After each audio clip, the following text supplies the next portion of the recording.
मुख्यमंत्री ने video conferencing के जरिए सभी जिला उपायुक्तों के साथ की समीक्षा बैठक। मंडियों में किसानों को सभी मूलभूत सुविधाएं मुहैया कराने के दिए निर्देश।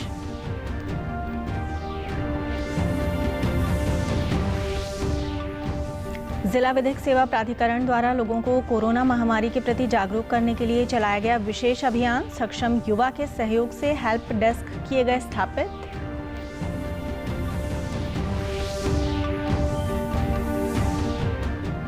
हिसार की अनाज मंडी में सरसों की आवक हुई शुरू। एमएसपी से भी ज्यादा भाव पर फसल बिकने से किसानों ने जताई खुशी।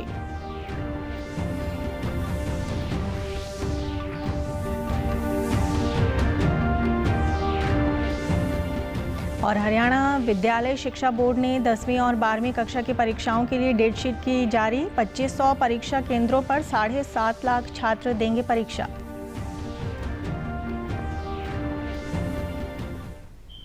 नमस्कार, मैं ऋतु कौशिक। अब समाचार विस्तार से। मुख्यमंत्री मनोहर लाल ने आज वीडियो कॉन्फ्रेंसिंग के जरिए सभी जिला उपायुक्तों और अधिकारियों के साथ विभिन्न पहलुओं पर समीक्षा बैठक की। मुख्यमंत्री ने संबंधित अधिकारियों को गेहूं उठान और सड़क सुरक्षा के साथ परिवार पहचान पत्र के कार्य में भी गति लाने के निर्देश दिए। कॉन्फ्रेंस के दौरान सभी जिला उपायुक्तों ने जिले में गेहूं की खरीद के लिए की गई तैयारियों के बारे में मुख्यमंत्री को अवगत कराया। मुख्यमंत्री ने अधिकारियों को गेहूं के उठान का समय 5 बजे से बढ़ाकर 8 बजे तक का करने के निर्देश दिए ताकि उठान अधिक हो सके और गेहूं की आवक में कोई समस्या न हो। उन्होंने बताया कि मेरी फसल मेरा ब्यौरा पोर्टल को 5 और 6 अप्रैल को फिर से खोला जाएगा ताकि वंचित किसान अपनी फसलों का पंजीकरण करवाकर विभिन्न सरकारी योजनाओं का लाभ ले सकें। मुख्यमंत्री ने अधिकारियों को ये भी निर्देश दिए कि किसानों को मंडियों में बिजली, पानी से लेकर सभी मूलभूत सुविधाएं उपलब्ध करवाई जाएं ताकि उन्हें अपनी फसल बेचने में किसी परेशानी का सामना न करना पड़े। जिला विधिक सेवा प्राधिकरण द्वारा प्रदेश में कोरोना महामारी के खिलाफ समाज को जागरूक और मास्क शिष्टाचार को विकसित करने के तहत मत जा नजदीक, खुद को रखे ठीक, उन पे रहे आंख, ढके न जो मुंह और नाक नामक जागरूकता अभियान की शुरुआत की गई। माननीय न्यायमूर्ति राजन गुप्ता ने इस अभियान का शुभारंभ किया। इस अवसर पर उन्होंने कहा कि कोरोना महामारी के खिलाफ हेल्थ प्रोटोकॉल के बारे में जनमानस को जागरूक करना अत्यंत महत्वपूर्ण है। इस अभियान का उद्देश्य जनमानस में स्वास्थ्य मापदंडों के उचित कार्यान्वयन, मास्क पहनने और शारीरिक स्वच्छता के प्रति जागरूक करना है। इस अभियान के तहत पुलिस और सिविल अधिकारियों की मदद से धार्मिक और सार्वजनिक स्थानों जैसे स्कूलों, कॉलेजों, मॉल के साथ साथ अदालतों और सचिवालयों में जागरूकता अभियान चलाए जाएंगे। जिला विधिक सेवा प्राधिकरण द्वारा मास्क के समुचित उपयोग को सुनिश्चित करने के लिए सक्षम युवा के सहयोग से विभिन्न स्थानों पर हेल्प डेस्क भी स्थापित किए जाएंगे। हिसार के अनाज मंडी में सरसों की आवक शुरू हो गई है। इस बार सरसों का न्यूनतम समर्थन मूल्य 4,650 रुपये प्रति क्विंटल निर्धारित किया गया है, जबकि मंडी में किसानों की फसल 5,000 से अधिक मूल्य पर बिक रही है। जिला विपणन प्रवर्तन अधिकारी साहब राम ने किसानों से अपील करते हुए कहा कि फसल को सुखाकर ही मंडी में लाएं ताकि फसल का अधिक भाव मिल सके।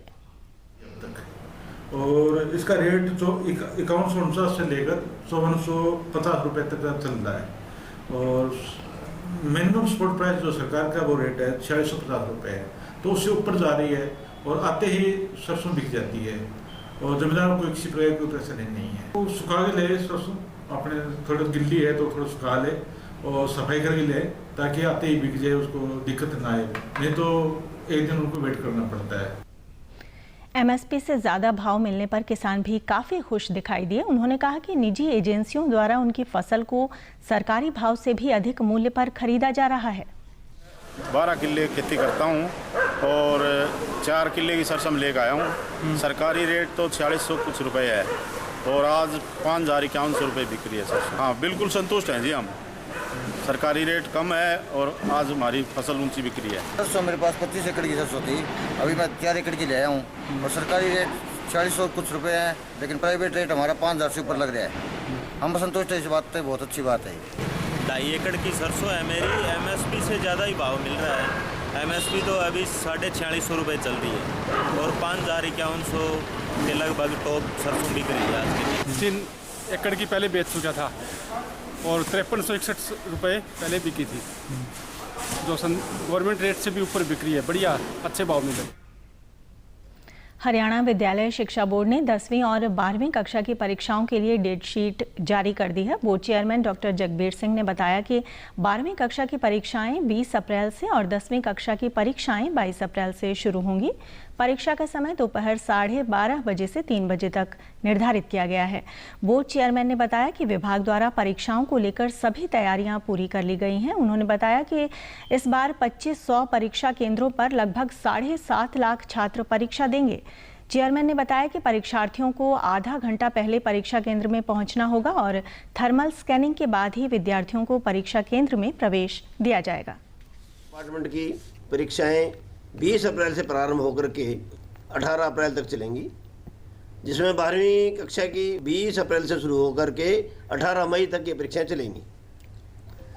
लगभग 10वीं कक्षा में 3,89,846 विद्यार्थी बैठेंगे और 12वीं कक्षा में 2,76,909 विद्यार्थी बैठेंगे। और जो एक दिवसीय परीक्षा रहेगी, यानी कि जिन विद्यार्थियों का केवल एक ही विषय में कंपार्टमेंट है, चाहे ओपन के हैं, रेगुलर के हैं या सीटीपी के हैं, ऐसे सब विद्यार्थियों की परीक्षा 18 मई को होगी और उनकी संख्या है 45,372। डीडी न्यूज़ हरियाणा पर देश और प्रदेश से जुड़ी खबरों को विस्तार से जानने के लिए आप हमारे साथ फेसबुक, ट्विटर और यूट्यूब के माध्यम से भी जुड़ सकते हैं। हमसे जुड़ने के लिए आप हमारे सोशल मीडिया हैंडल को भी फॉलो कर सकते हैं। अब आप अपने मोबाइल फ़ोन से QR कोड स्कैन कर हमारे यूट्यूब चैनल पर सीधे पहुंच सकते हैं।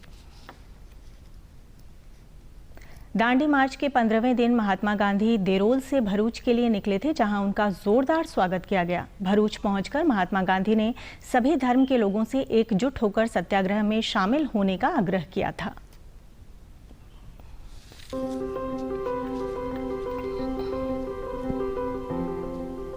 26 मार्च 1930 महात्मा गांधी पदयात्रियों के साथ सुबह सुबह भरूच के लिए निकले। भरूच के सेवाश्रम अस्पताल में तारीख और समय दर्ज है कि महात्मा गांधी यहां सुबह के 9 बजे पहुंचे थे। गांधी जी ने यहां करीब 6 घंटे के विश्राम में अब्बास तैयब जी और सरोजनी नायडू से बातचीत की। इसके बाद महात्मा गांधी यहां के स्थानीय नेता दिनकर राव देसाई, चंदूलाल देसाई और छोटू भाई पुरानी से मिले। महात्मा गांधी के कहने पर ही चंदूलाल देसाई ने इस सेवा आश्रम की स्थापना एक छोटे से डेंटल क्लिनिक के रूप में साल 1920 में की थी। यहाँ गांधी जी ने आम सभाओं को भी संबोधित किया और सभी धर्म के लोगों से एकजुट होकर इस सत्याग्रह से जुड़ने की अपील की।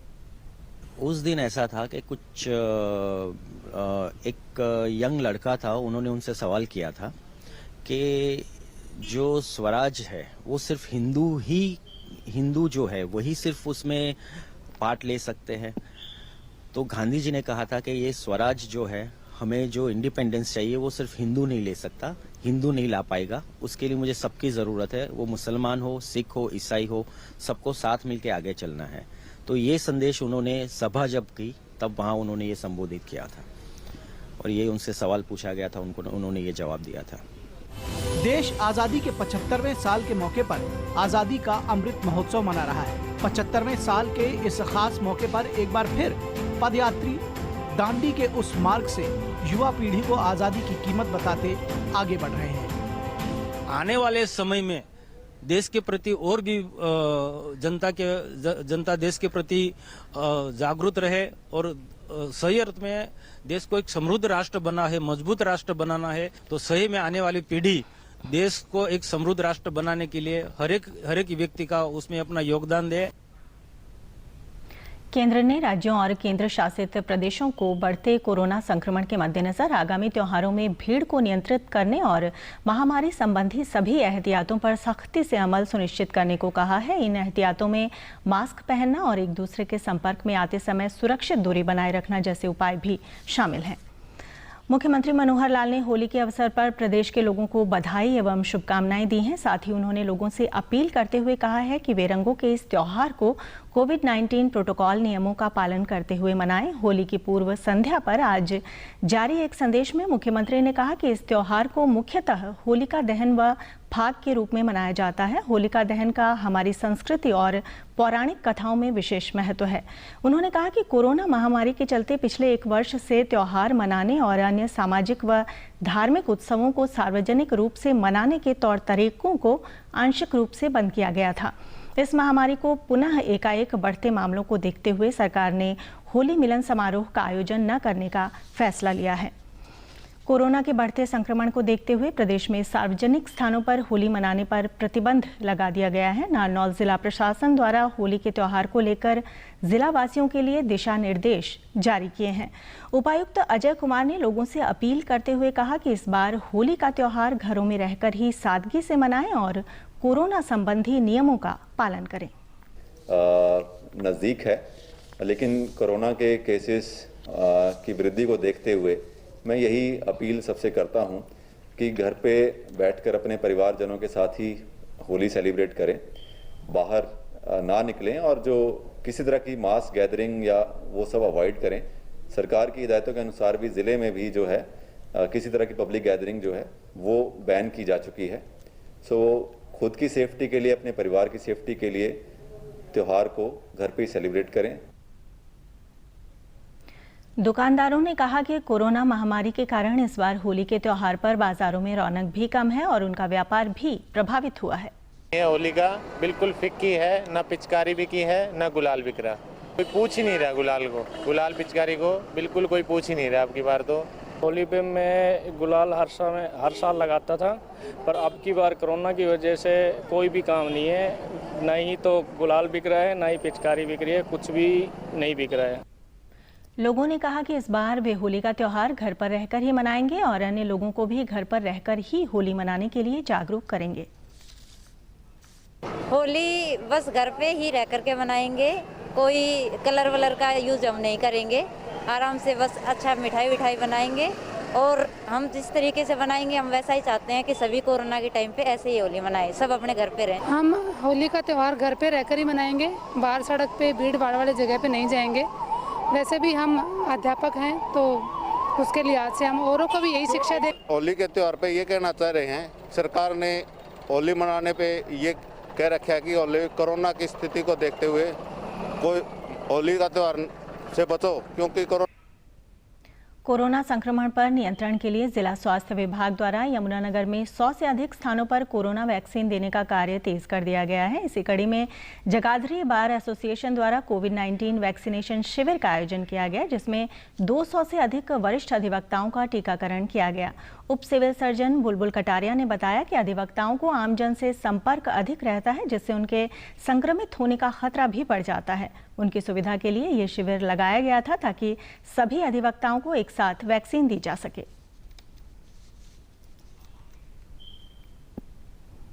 हमने सिविल सर्जन की अध्यक्षता में जिला बार एसोसिएशन में भी हमने लॉयर्स का टीकाकरण किया है ताकि उनको किसी और जगह ना जाना पड़े। वो हमारे जिले की एक सुखद पहल थी और इसी हिसाब से हम वहाँ पर दोबारा भी शिविर लगाएंगे ताकि 45 इयर्स और 45 इयर्स से अबव जितने भी और लॉयर्स हैं उनका भी हम टीकाकरण वहाँ पर बहुत ही इजी वे में और सुचारू रूप से हो जाए। और इस तरह के शिविर हम शहर में अलग अलग जगह पर लगाए जा रहे हैं पूरे कोविड प्रोटोकॉल को फॉलो करते हुए। वैक्सीनेशन के बाद अधिवक्ताओं ने अन्य लोगों से भी टीकाकरण करवाने के लिए आगे आने का आह्वान किया। कैंप का ऑर्गेनाइजेशन करा है डिस्ट्रिक्ट बार में। जो हमारे सीनियर मेंबर साहिबान हैं वो हॉस्पिटल्स वगैरह में ना जाकर सीधा एक ही जगह कोविड वैक्सीन लगवा सकें। उसके वैक्सीन लगने के बाद हमारे सीनियर मेंबर्स को 30 मिनट का रेस्ट रखा गया है, वो ऑब्जर्वेशन में रहे जाते हैं। उसके बाद यहाँ से मेडिसिन प्रोवाइड करा के घर जा सकते हैं, या उन्हें अगर सहूलियत हो कि वो प्रैक्टिस करना चाहते हैं तो वो प्रैक्टिस भी कर सकते हैं। बिल्कुल सेफ, किसी किस्म की कोई इंजेक्शन लगाते वक्त किसी किस्म की कोई तकलीफ, कोई दिक्कत कोई नहीं आई। स्टाफ बहुत कोऑपरेटिव, बहुत बढ़िया। और बार की तरफ से ये आज जो आयोजन किया गया ये हम सभी वकीलों के लिए फ़ायदे के लिए था। कोविड मरीजों की संख्या फिर से बढ़ रही है। दर्शकों से अपील है कि कोई भी कोताही न बरतें, सुरक्षा के सभी उपायों का पालन करें और 45 वर्ष से अधिक आयु के सभी लोग बेहिचक टीका लगवाएं। आप भी हमारे साथ सुरक्षा और बचाव के 3 आसान एहतियाती उपायों का संकल्प लें। मास्क हमेशा सही ढंग से पहनें, 2 गज की दूरी बनाए रखें और हाथ बार बार धोएं। अंत में इस बुलेटिन के मुख्य समाचार एक बार फिर। मुख्यमंत्री ने वीडियो कॉन्फ्रेंसिंग के जरिए सभी जिला उपायुक्तों के साथ की समीक्षा बैठक। मंडियों में किसानों को सभी मूलभूत सुविधाएं मुहैया कराने के दिए निर्देश।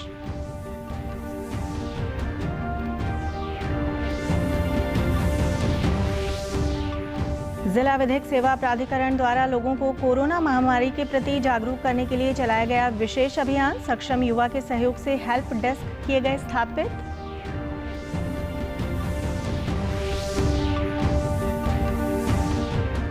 हिसार के अनाज मंडी में सरसों की आवक हुई शुरू। एमएसपी से भी ज्यादा भाव पर फसल बिकने से किसानों ने जताई खुशी।